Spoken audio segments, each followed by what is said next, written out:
भगवान कृष्ण और राधा जी के प्रेम के बारे में तो हम सभी लोग जानते हैं।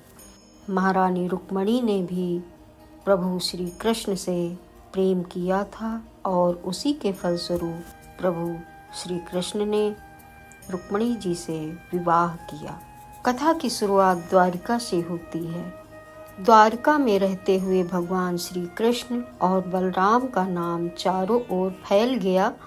बड़े बड़े राजा और सत्ताधारी भी उनके सामने मस्तक झुकाने लगे, उनके गुणों का गान करने लगे। बलराम के बल, वैभव और उनकी ख्याति पर मुग्ध होकर रैवत नामक राजा ने अपनी पुत्री रेवती का विवाह उनके साथ कर दिया। बलराम जी प्रभु श्री कृष्ण से बड़े थे, अतः नियमानुसार सर्वप्रथम उन्हीं का विवाह हुआ। उन दिनों विदर्भ देश में भीष्मक नामक एक परम तेजस्वी और सद्गुणी राजा राज्य करते थे। कुंडलीपुर उनकी राजधानी थी। उनके 5 पुत्र और 1 पुत्री थी। उसमें लक्ष्मी के समान ही दिव्य लक्षण थे, अतः लोग उसे लक्ष्मी स्वरूपा कहा करते थे। उनका नाम रुक्मणी था। रुक्मणी जब विवाह योग्य हो गई तो राजा भीष्मक को उनके विवाह की चिंता हुई।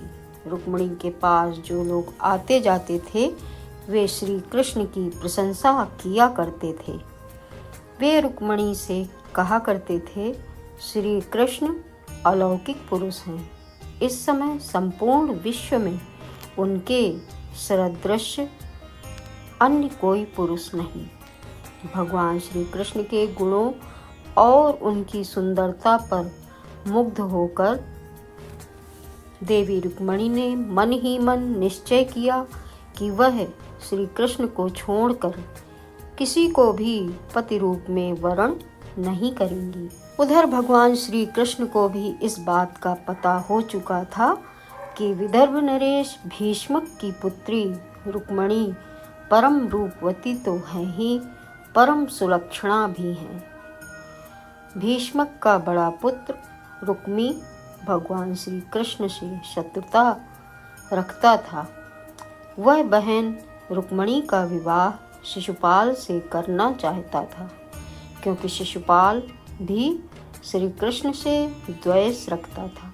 भीष्मक ने अपने बड़े पुत्र की इच्छा अनुसार रुक्मणी का विवाह शिशुपाल के साथ ही करने का निश्चय किया।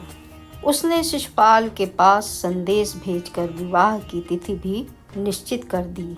रुक्मणी को जब इस बात का पता लगा कि उसका विवाह शिशुपाल के साथ निश्चित हुआ है तो वो बड़ी दुखी हुई।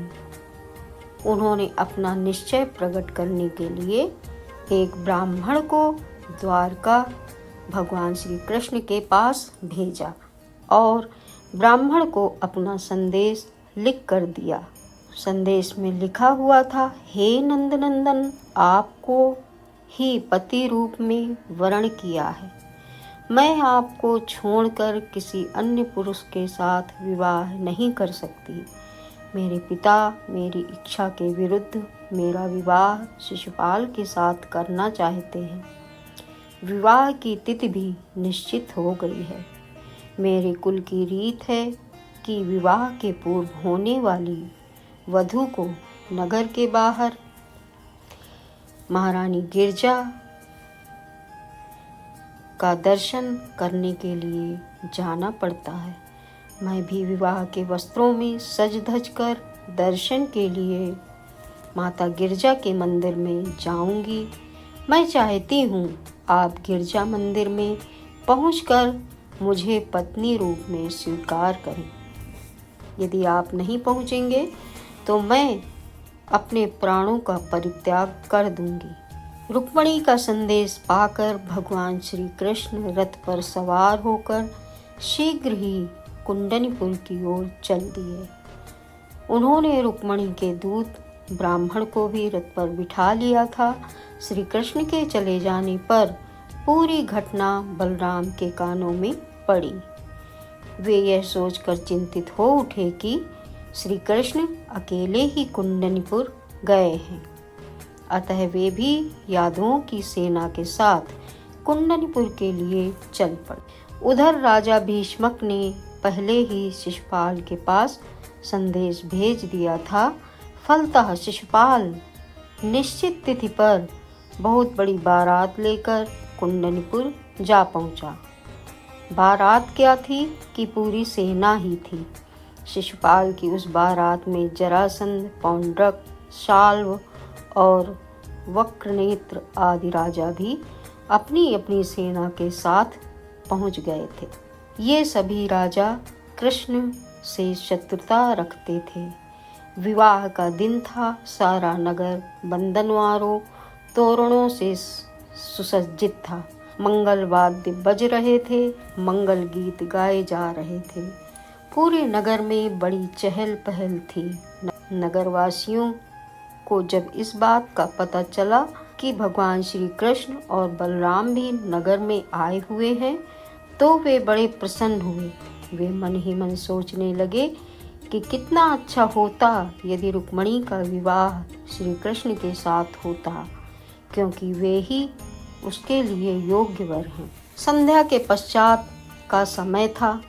रुक्मिणी विवाह के वस्त्रों में सज धज कर माँ गिरजा के मंदिर की ओर चल पड़ी।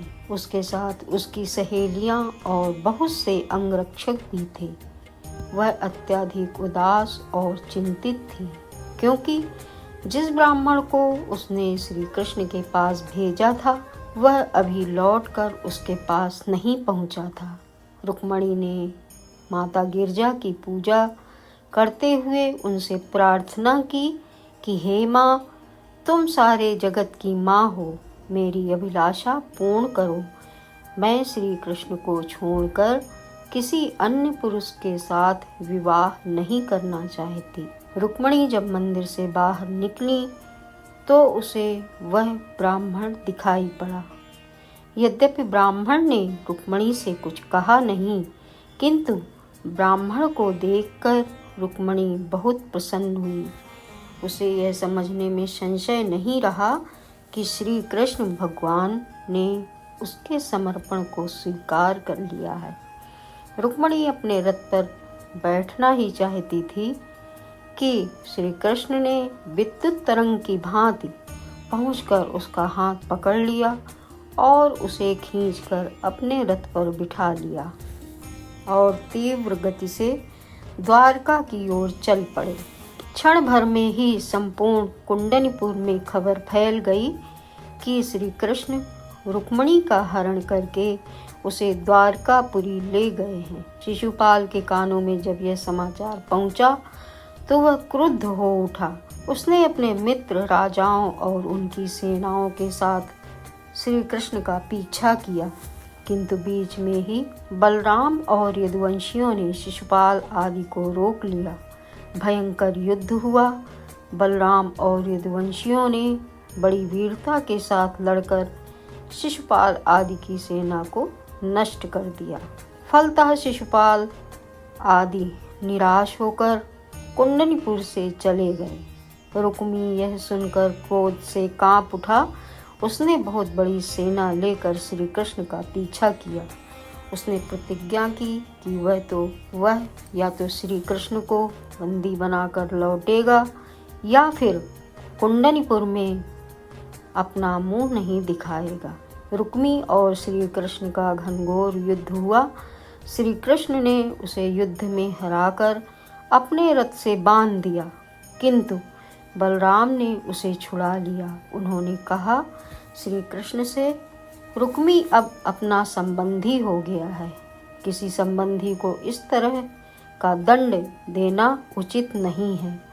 रुक्मी अपनी प्रतिज्ञा के अनुसार पुनः लौटकर कुंडनीपुर नहीं गया। वह एक नया नगर बसाकर वहीं रहने लगा। भगवान श्री कृष्ण ने रुक्मिणी को द्वारका ले जाकर उनके साथ विधिवत विवाह किया। प्रद्युम्न उन्हीं के गर्भ से उत्पन्न हुए थे जो कामदेव के अवतार थे। श्री कृष्ण की पटरानियों में रुक्मिणी का महत्वपूर्ण स्थान था। उनके प्रेम और उनकी भक्ति पर भगवान श्री कृष्ण मुग्ध थे। जय श्री कृष्णा, जय श्री कृष्णा, जय जय श्री कृष्णा।